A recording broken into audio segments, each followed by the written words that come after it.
You're taking the money that you would traditionally use to pay an advertisement company or pay a TV network. You're going to dump it into a digital marketplace where you have millions of young humans who would want to get paid to post. Right. Because all they care about is the impressions and getting it out and getting it to the youth. That platform is the youth. Those platforms are the youth. You can look at it because the youth do not want to work. They want to have 3 different hustles. You know, they care about their mental health. Right. They're not like you old niggas. Right. You know what I'm saying? They're not going to work themselves to death. They're going to figure out how to not buy homes, rent tiny houses, use AI, have 3 part-time jobs that they don't have to go in the office, and travel and hang out with their friends and probably do drugs.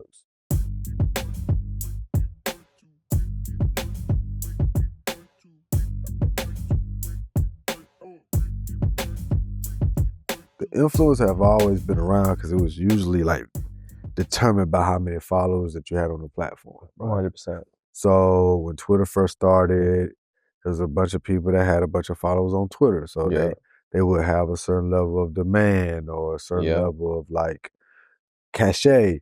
When Facebook first started, when MySpace first started, when YouTube first started, any platform that had a ability for people to subscribe or to follow you, those were like those influencers. I think that the boom kind of started to happen with like Snapchat. Those short form things, right? And it became like that because regular people that nobody knew about could go viral off of something that they do. They didn't have to even be an artist. And what started making it more and more impactful was how a lot of the marketing was shifting to digital.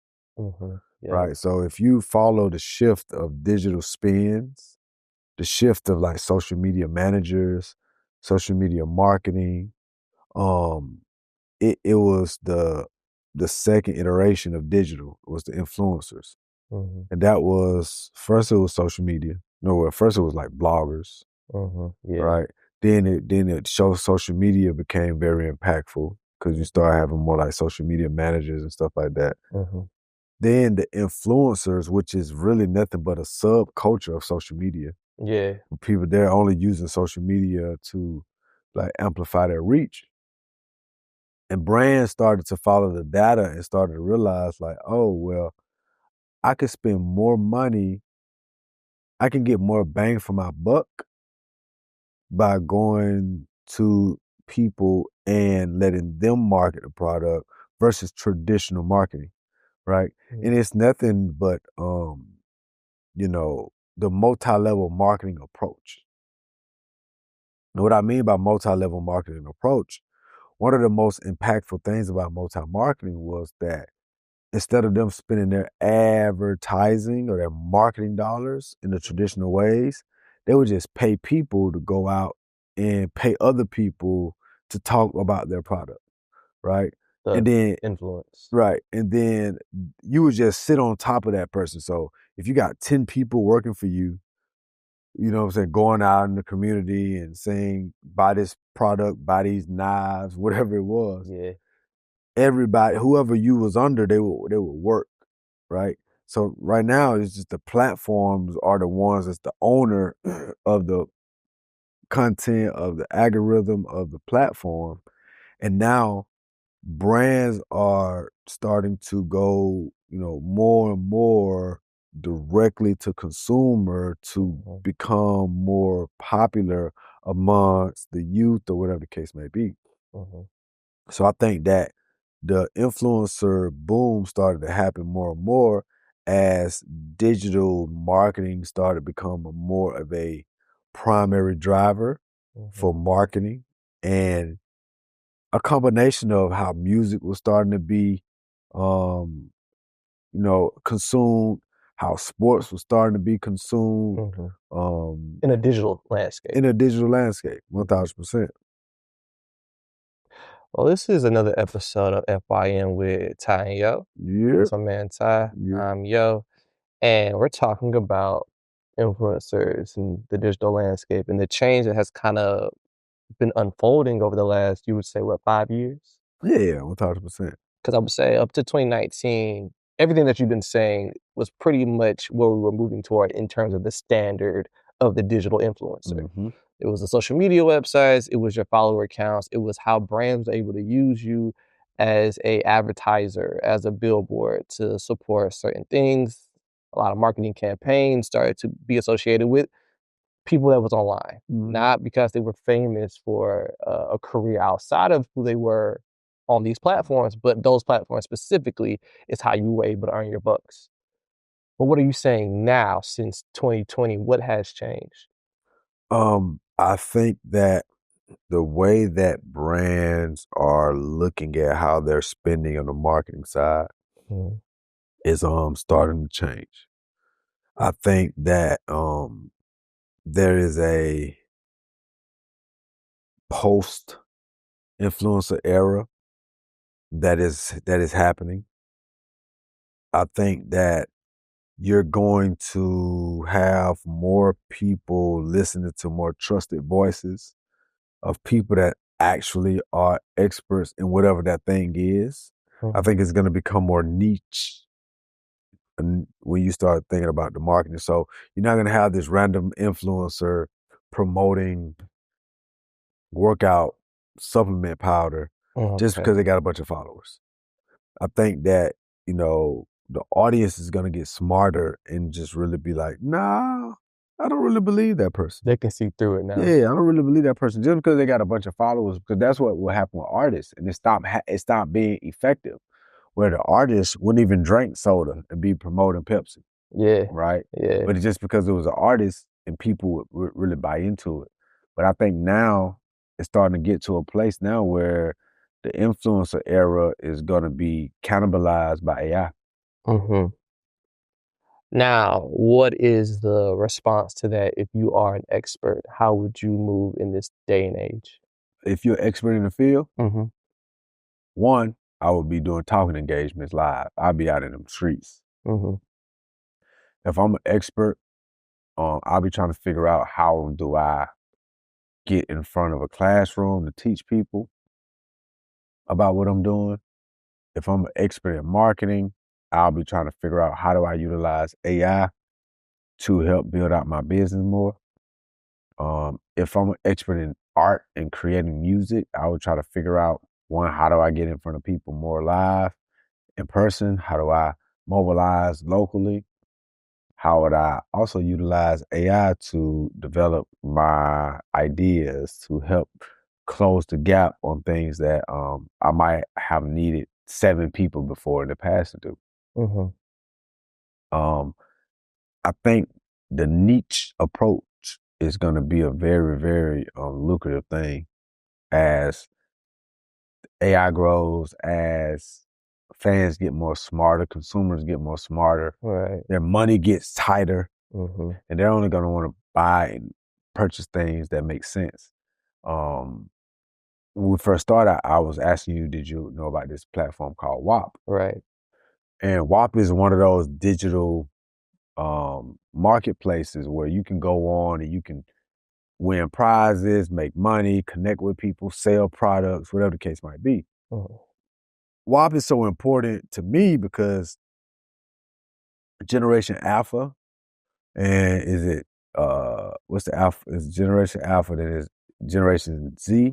I think it was Z first and Alpha. So it's Z then Alpha. Yes, sir. Right. So the Alpha is the younger one and Z is the older one. Yeah, Z is where we're kind of right now. Those two generations, they're not gonna want to work one job.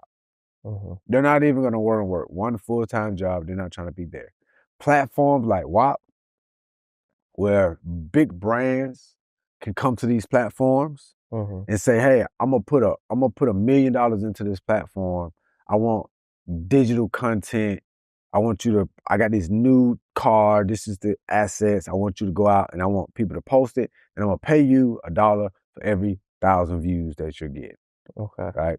Those generation of young minds are gonna want to do that versus going to work for, Trader Joe's.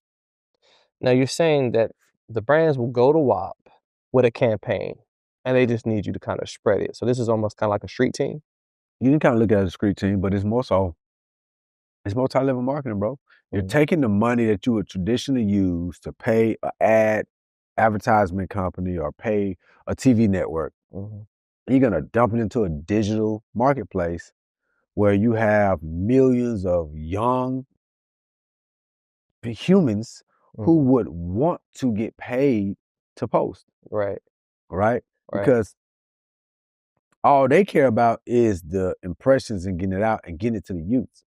That platform is the youth. Those platforms are the youth. You can look at it because the youth do not want to work. They want to have 3 different hustles. They care about their mental health. Right. They're not like you old niggas. Right. You know what I'm saying? They're not going to work themselves to death. They're going to figure out how to not buy homes, rent tiny houses, use AI, have 3 part-time jobs that they don't have to go in the office, Right. and travel and hang out with their friends and probably do drugs.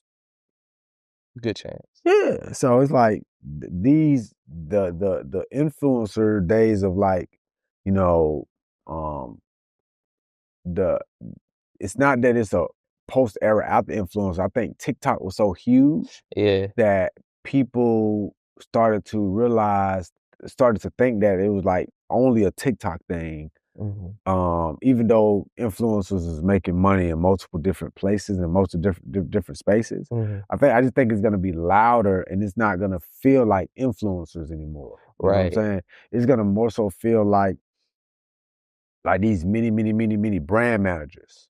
Got you. Who's gonna be, a lot more liable for the work and the management of the business because they can start building out AI technology to be an influencer on socials and program it to do whatever they want to do. 100%. You know what I'm You saying? need someone to manage that though.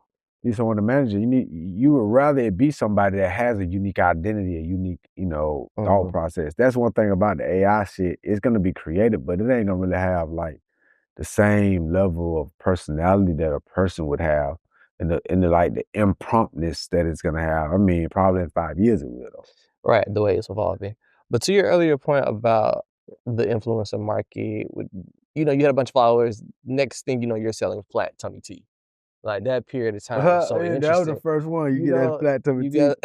And all of a sudden, it might be somebody you wouldn't even think about. They'll have the little video in the gym. They might not even work out. And now they're trying to push this tea upon you to make you feel like, oh, I want to buy this because of who this person is. But now if you're able to build out these campaigns where you're seeing all these different posts coming from all these different accounts, that's going to catch your eye. If we're all online anyway, we're all swiping anyway. Right. Like the more content you have just in the digital market, the more likeliness that campaign is going to work out in your favor in the long term. So it sounds like this is a great way of being more widespread versus trying to use one account and one person, especially in an age where the algorithm is changing and it feels like the more content you have in the world, the better chances you are to catch people. So it seems like we're looking at a time where more content is going to come from way more avenues. Man, it's wild, wild west, man. I think it's wild now. Yeah, it's about to get wilder. It's definitely about to get wilder. But what's exciting about it for you as like someone who thinks a lot about digital marketing? Well, for me, I'm just thinking about it as my own, like my TV network, right? So if I know I got these different pieces of content coming, I want to go out and I want to invest into that machine. Say, okay, I'm gonna take 10 grand and I'm gonna put it into the people to trust the people to go out and spread it, right? And I can kind of localize that to a certain degree. I can literally be like, yeah, I only want to focus on US from a digital marketing perspective and be able to, get people that is going to be able to speak on behalf of my brand that I've never met before. All because they don't want to go and work a regular job. They want to find the creative ways on how to make money. And so those are going to be the people that are like speaking on behalf of your business, sharing your content. And if they love the artist, or if they love the athlete, or if they love the podcast, they love whatever our offering is as a culture, and as culture, then, you know, they become a fan of what we do. And now we can build more, you know, cachet. We can build more of a fan base. We can start communicating more about the things that we do. You know, I started the company's WAP page, and I made it so that you have to join the wait list.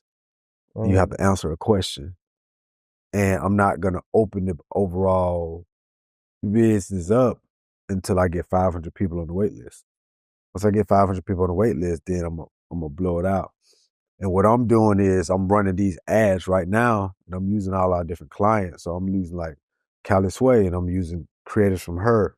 And I'm like, in the ad headlines, I'm like, explore Callie Sway's culture. But it's spelled like our company. Right. New York, LA's culture. Explore New York, LA's culture. And that's going to be the tagline for our WAP page for a company. Because when you go and you start coming in, you're going to be able to see all of the different things. You're going to be able to know what the clips, how to clip. This is what the clipping aspects of things are, all of those different elements. What is the question, though, for the wait list? How can culture help you? Question mark. Yep. Now, when you say how can culture help you, what are you kind of expecting people to say? Or is there a certain answer you're looking for? I'm not looking for no answer. I'm just looking for data. If you're gonna get, I'm always a firm believer, if you're gonna spend money, you want to get as much data as you can from whoever is receiving the money, right? And so if you got users that are fans of what's going on, if you have, you know, and I got it set up so that the first 3 months is free, and then it's a $5 fee for every 6 months to stay subscribed, right? But we're gonna be, you know, the Culture Playbook giveaways. Yeah. Like it's all type of stuff we're gonna be doing. I got this one thing where you spin the wheel, you win $100. You know what I'm saying? About spinning the wheel in the actual the WAP. And that's just by staying subscribed, you have an opportunity to be a part of these campaigns or be a part of these giveaways. Or knowledge or courses or whatever. And I got it where you can get access to grants. I got a whole WAP. You got a whole WAP. WAP. Yeah. Who pitched you on the WAP? This guy named Charlie. Okay, how you know Charlie? I met Charlie through digital marketing and music shit. I was meeting with Charlie Wednesday. Today is Saturday. And he brought up WAP on the Wednesday conversation. Now, how did he introduce it to you? He was like, these are 3 things you need to know about. And WAP was one of them. The other 2, I think I remember them, but I remember WAP. That's the one that really stuck out to you? I really like the way you see, or you get introduced to ideas, and then you're like, all right, let me look into it. And if it aligns with what you're after, you go all in. Yeah. You commit to it and just like, okay, let me see where this is going to go. And it in. Is there anything that is similar to WAP that you've seen before, or does this feels like a new frontier? There's things that's similar. I think it's just a momentum thing. I mean, because they're probably doing about $350,000, $400,000 a month in profits or in revenue from like all of the different moving pieces that they have going on, you know, from that perspective. So the digital marketplace is a real thing.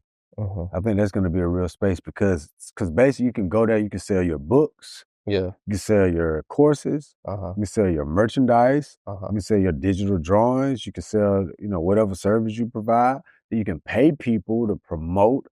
So it's like this Amazon, you know what I'm saying, of like different things. You know, you can learn, get educated, play prizes, win gifts. It's like a digital. I can't even just say it's a digital marketplace solely. It's almost like a digital marketplace / you know, like a swap meet. Yeah, swap meet / flea market. You know, flea market, like the mall. It's like the new version of a mall. It's a digital mall. It's a digital mall. Yeah. And it's you got people that work at the mall, you got people that's, you know, advertising, you got people that's selling stuff, but it's a real interesting idea and concept. I was thinking a lot about how they used to talk about artists going to malls during like album rollouts and campaigns like that, and people being able to see them in their face, and like that relationship with just walking through a space where there's a lot of people being seen and being able to sell whatever you're putting out next. This sounds like it's the very much same as walking through a mall, having something for people to buy and having an audience for that. Yeah. I mean, Multifaceted, it's a multifaceted platform. I think that's where a lot of the things are kind of going towards. And making it so that it's another platform called Favorite that I told you about. mm-hmm, And Favorite it was another thing, it's niche, where it's like live stream only. mm-hmm. Where I couldn't even really keep up with that one. Yeah. Because it's like you can only participate if you're live stream. If you're live, right, That's right. it.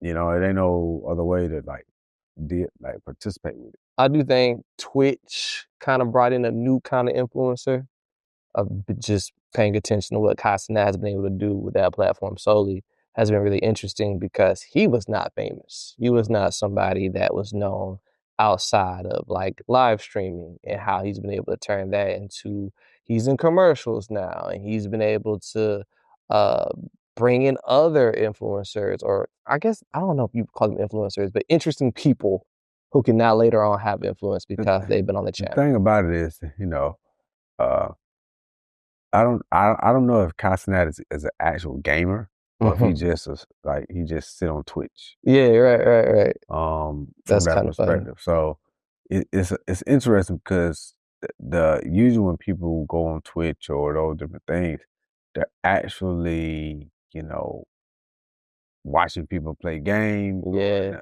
And I know Castanet play games, but I Yeah. don't know if he considered himself A a gamer. gamer. I don't think so. But to your point, it's kind of like he utilized the platform to bring people's attention to him and not just what he was doing, because he does a lot of different things. But that's an interesting point, because I remember very early on, that's what people were doing on Twitch. I was just here to watch someone play a game, and they tend to be an expert at the game. Like they had to be a high level player in 2K or Call of Duty or whatever the fuck. So now you're seeing people who are just like entertaining. Right. So now you're just like an entertainer. But I think that's always valuable in a space where we're advertising IPs, we're advertising movies, we're advertising video games. It's like, is this entertaining enough to keep my attention on a live stream? I think that what's interesting is the podcast space Mm-hmm.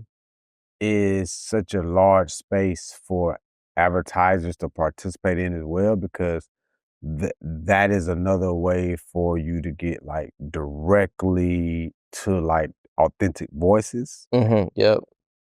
And that is where I think the influencer thing is going to readjust, where the ones that have the most authentic voices to their audience is going to be the real influencers to drive, you know, change, or to drive some different dynamics on what's going on.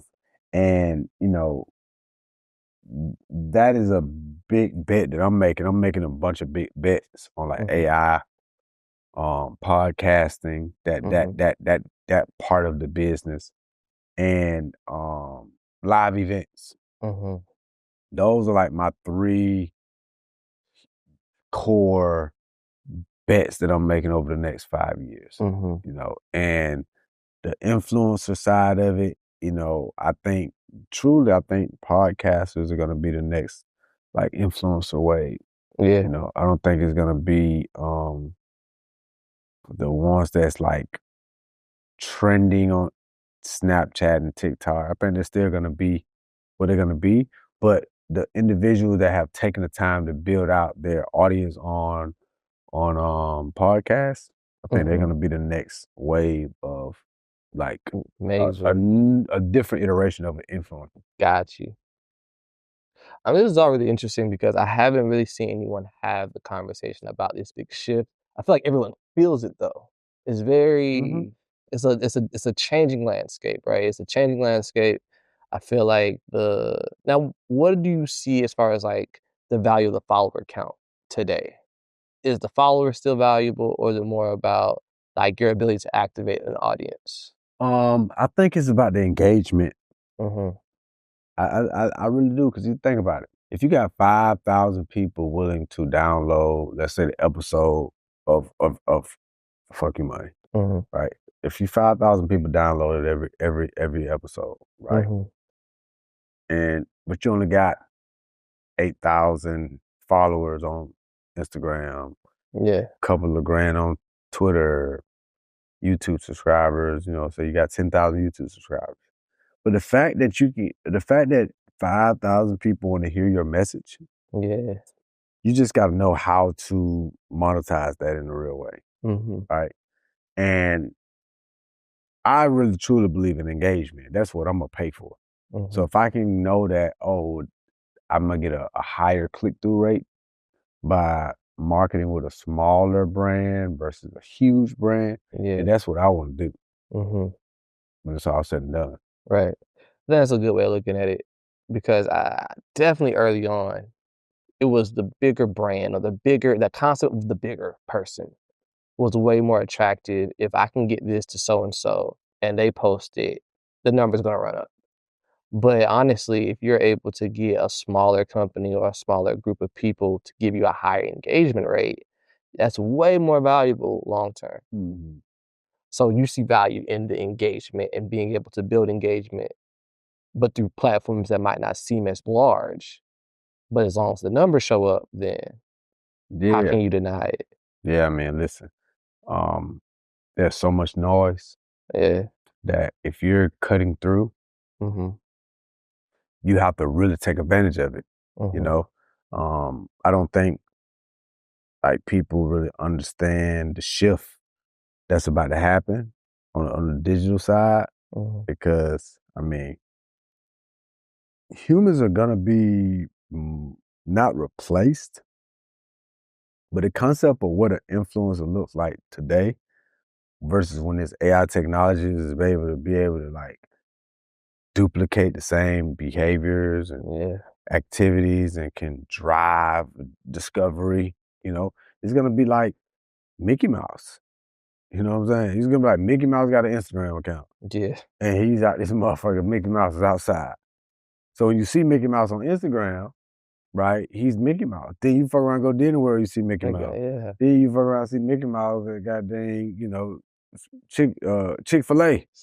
You're like, whoa, what the fuck? Mickey Yeah. Mouse at Chick-fil-A. Yeah. Like the Yeah. digital landscape of like Mickey Mouse being a lot more like proactive and Yeah. engaging is like a real thing. And I think that's what people are not taking into consideration. Like influencers that are dogs or caricatures, like Avatar. There's gonna be a fucking Avatar influencer on fucking TikTok and Instagram. That's gonna be an AI thing. And people are gonna know it's AI and they still gonna tune in because it's gonna be compelling. Man, that's real. I got if you can't see at home, I got a Jeezy Snowman t-shirt. Jeezy the Snowman. Now, I don't know if you remember, Ty, but when this shirt first came out, you couldn't wear it to school. No, you can Like, you couldn't wear it to school, but it made you want it. Yeah. It made you want it. And I felt like it don't even got a Jeezy name on it, but if you saw the snowman, you knew what the brand was. If this snowman ends up having like an IG page, the interest that would be so high, you could probably do way more with the snowman now. But the brand in itself was compelling very early on. Can you imagine a snowman having an Instagram account and then a snowman that's operated and ran by AI, and then this fucking snowman show up on the reel talking about throwbacks? Y'all remember when they had banned me from school? Like that type of shit is gonna be entertaining, but like the regular human influencer, they better step their game up. Nah, but that's what I'm saying. But I was mentioning about like how good the brand was. Like, so I guess this is my next question for you is like, what are you thinking currently about brands? And like, okay, do I need a brand that's going to be bought in by Gen Alpha, Gen Z, or do you just need a compelling idea?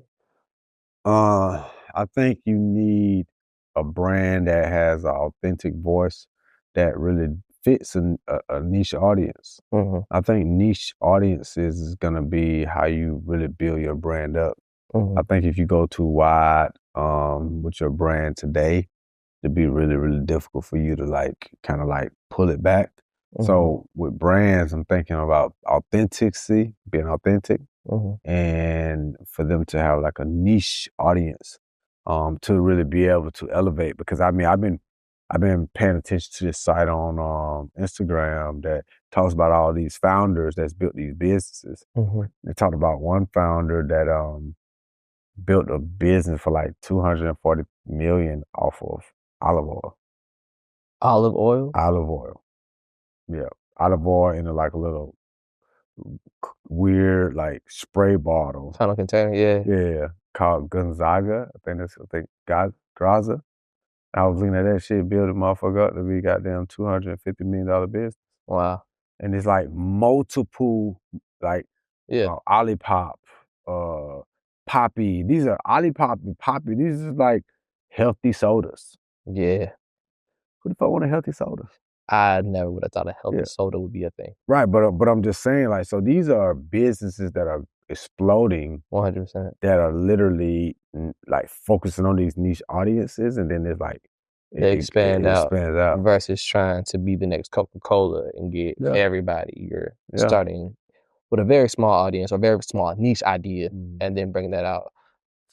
I mean, it's a really good point because I remember reading in 1984, Nike was on the decline, but their issue was they tried to make shoes for everybody.